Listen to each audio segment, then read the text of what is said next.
The world's two biggest economies are about to collide at the negotiating table. But behind the bold talk, is America losing more than it's winning? Tonight, a long-awaited moment in global trade drama is finally on the calendar. Top US officials are actually set to meet with China for the first time since President Trump's controversial tariffs kicked in. Yes, after weeks of radio silence, it looks like Washington and Beijing are ready to talk. But what's really at stake?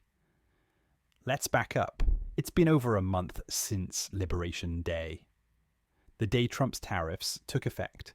Since then, total chaos. Investors are sweating bullets, global markets are jittery, and businesses, big and small, are stuck in limbo. Despite the chest thumping from the White House last month, all that tough talk has now turned into one repeated message: be patient.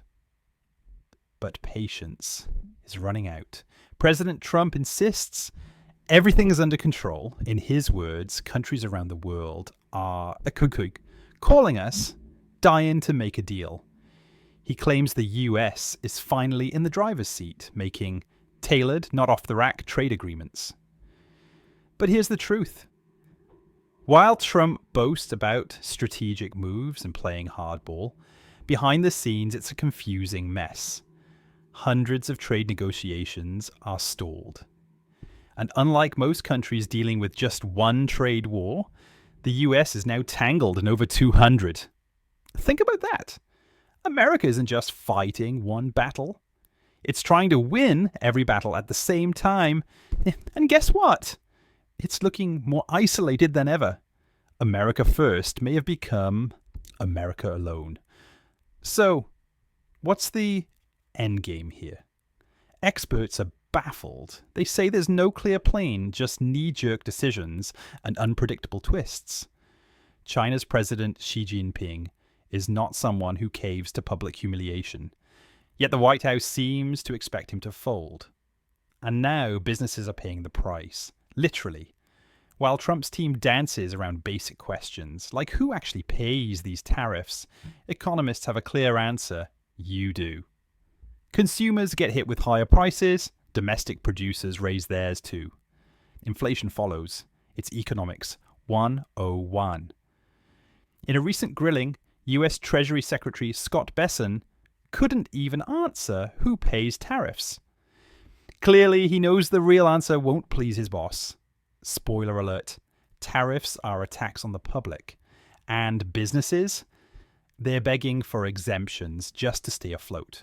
But the chaos doesn't stop at trade. The US IRS, yes, the tax man, has lost nearly a third of its auditors after major government downsizing. That's not just bad news for tax evaders, it's bad news for the government's wallet. Studies show audits actually make money. £6 for every pound spent.